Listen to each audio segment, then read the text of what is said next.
¿Qué está pasando?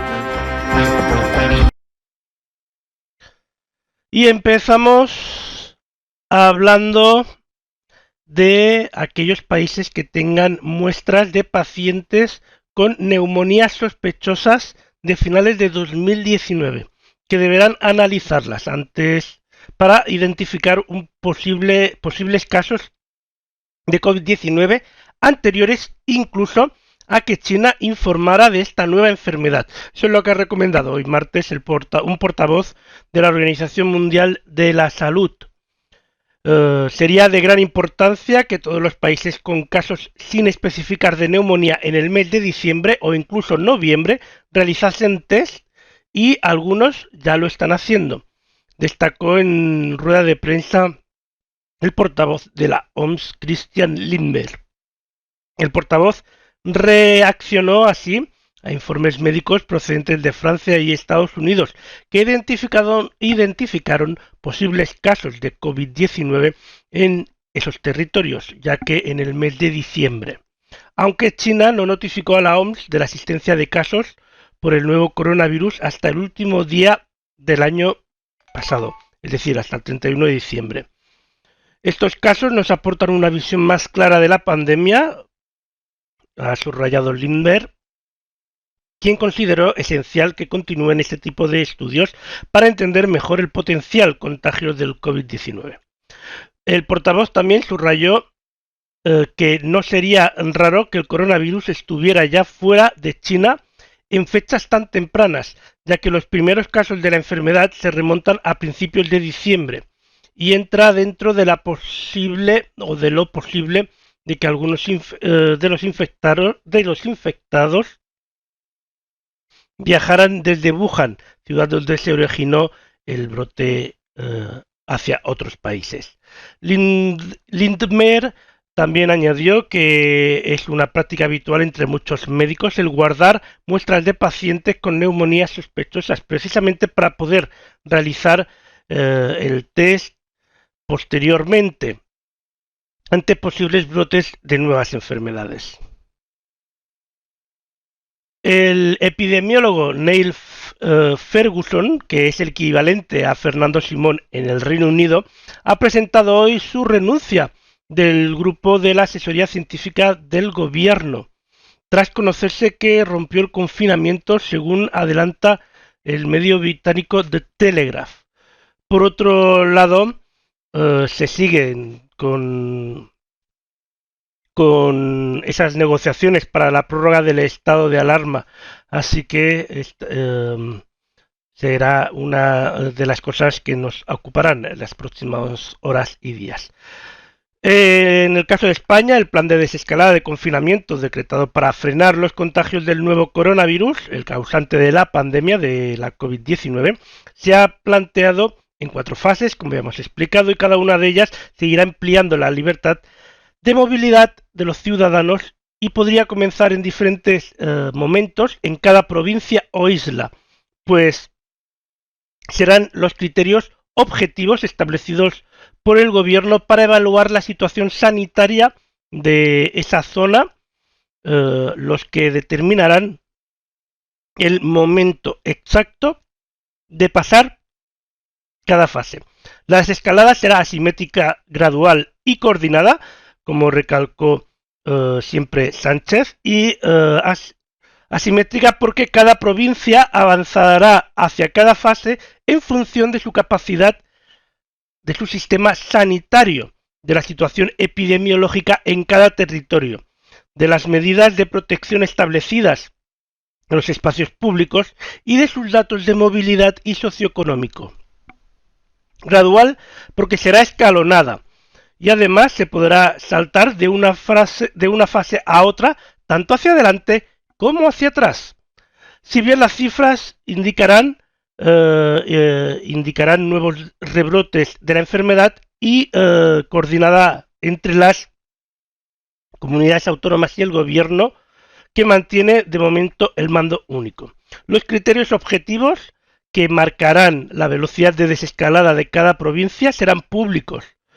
Eso lo anunció Sánchez, para que la ciudadanía pueda conocer los criterios en los que se basan las decisiones políticas que van a determinar la vuelta a la normalidad de cada uno de los territorios. La duración mínima de cada una de las fases de desescalada se ha fijado en 2 semanas, es decir, 15 días, en el mejor de los casos. Eso es lo que señaló Sánchez. La duración del proceso será de entre mes y medio y 8 semanas, por lo que a finales de junio todos deberíamos estar en la nueva realidad, si la evolución de la epidemia está controlada en todos los territorios. A partir de esa fecha terminarían las restricciones sociales y económicas, pero se mantendrá la vigilancia epidemiológica. Y sobre todo, recordar las medidas de higiene, protección personal y hasta que haya una vacuna. Actualmente, las islas de La Gomera, El Hierro, La Graciosa y Formentera se encuentran en fase 1 directamente, mientras que el resto de España se encuentra en fase 0. En principio, el 11 de marzo, el próximo lunes, el próximo lunes, algunas de las provincias ya pasarán a fase 1, mientras que las islas que hemos nombrado anteriormente podrían pasar a la fase 2 a partir del 18 de marzo. De mayo, perdón, no sé qué tengo con marzo. Pero bueno, ¿qué podemos hacer actualmente? Porque no vamos a liar más cosas. Buenas noches, Sara. ¿Qué podemos hacer actualmente? Bien, en la fase 0, aquellos que estéis en un lugar donde estemos en fase 0, en el ámbito laboral es preferente el teletrabajo. En el ámbito personal, paseo de niños y mayores con las restricciones que ya conocemos todos, horarias y dependiendo de la hora y de las personas. En educación se seguía en educación online. En comercios y servicios se permite la abertura de comercios de menos de 400 metros cuadrados, atención con cita previa e individualmente. Horario reservado a personas mayores de 65 años y obligatorio el uso de mascarillas o guantes. Se permiten las obras menores en locales cerrados o viviendas deshabitadas, siempre que se pueda evitar el contacto con los vecinos. Y además, en el tema de restaurantes y cafeterías se permite la recogida para el consumo a domicilio, además de la distribución a domicilio. En aquellas personas que se encuentren en fase 1, que se encuentren en territorios donde se encuentran en fase 1, que actualmente, pues como hemos dicho anteriormente, son La Gomera, El Hierro, La Graciosa y Formentera, son los únicos territorios de España donde se encuentran estas fases, además de continuar preferentemente por el teletrabajo y seguir con la educación online, eso no cambia en esos dos ámbitos. Y en el ámbito personal se permitirán reuniones de familia o amigos en grupos de hasta 10 personas, no vulnerables ni con patologías previas, en la calle o en domicilios, manteniendo las medidas de seguridad e higiene, y también se permiten los velatorios de hasta 15 personas al aire libre o 10 en espacios cerrados. Comitivas de enterramiento o cremación de hasta 15 personas. En el caso de los comercios y servicios, en aquellas zonas donde están en fase 1 o que pasarán a la fase 1 la próxima semana, que ojo, que no tienen todas las provincias por qué pasar a la fase 1 la próxima semana, ya lo aviso, se permite en el caso del comercio abertura de comercio de más de 400 metros cuadrados y centros comerciales. Aforo limitado al 30% y distancia mínima de 2 metros entre clientes. Horario preferente para personas de mayores de 65 años. Se posibilita la abertura de mercadillos con 1/3 de su número de puestos habitual y 1/3 de aforos.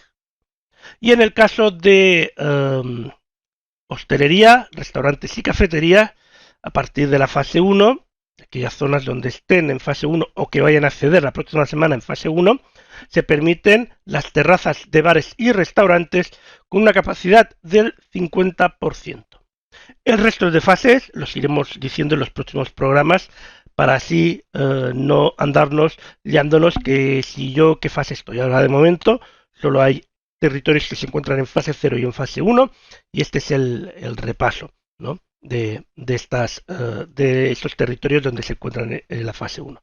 Y ahora vamos a hablar del gobierno andorrano que pondrá desde el día que puso, desde el día de ayer en marcha el operativo de cribado poblacional ante la crisis del coronavirus, que busca convertirse en un referente internacional en el que participarán más de 60.000 personas en un país en el que viven 77.796 personas.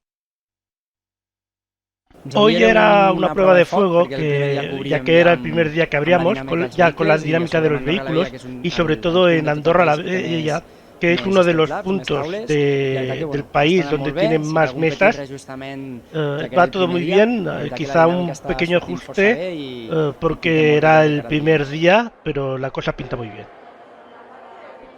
En otros países que se están haciendo estos test masivos, solo se está haciendo a la población sintomática. Aquí queremos llegar al 100% de la población, a los asintomáticos también. Queremos saber la población real que ha estado en contacto con el virus. Por otra parte, el modelo realizado en dos partes nos muestra un modelo de imagen muy fiable donde la gente que está expuesta al virus. Molt correcta, amb molta veracitat de quin és l'estat de la població d'Andorra en aquest moment. Es muy importante como más gente se haga el test para llegar a esta fotografía real, de la que parlem, no? Saber real de la infección de coronavirus en Andorra, cuál es la seroprevalencia de la inmunidad, y eso nos permitirá ver cuál es la información real. Esto nos permitirá diseñar las acciones pertinentes con las que tendremos que plantearnos la relajación de medidas del confinamiento de acuerdo con los datos de cero prevalencia, y también la intención es buscar aquellos posibles focos y ser más eficientes con aquellos casos que encontremos y poder aislarlos selectivamente de los casos que haya en el país. A medida que vamos haciendo los test, descubrimos muchas cosas. Es verdad que hay gente que tiene el virus muy bajos, de serovilidad. Eso no quiere decir que los test no sean buenos, sino que son más difíciles de detectar en esa gente.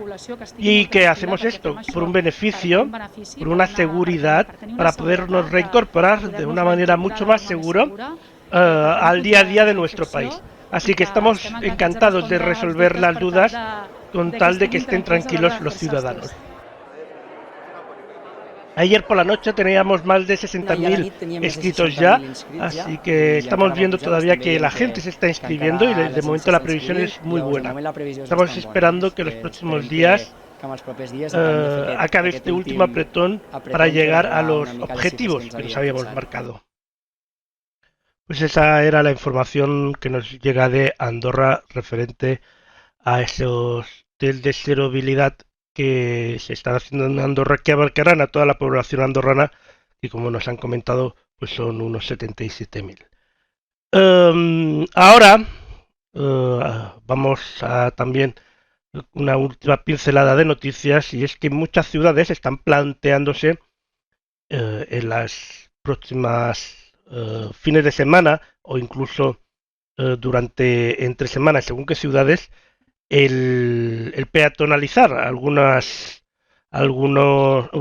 calles con mucho tráfico de personas para evitar precisamente esa aglomeración. Así que, bueno, quizás es el momento para aprovechar, para peatonalizar algunas zonas que antes igual no lo hubiéramos hecho, pero que necesitaremos ese espacio para la gente que va andando.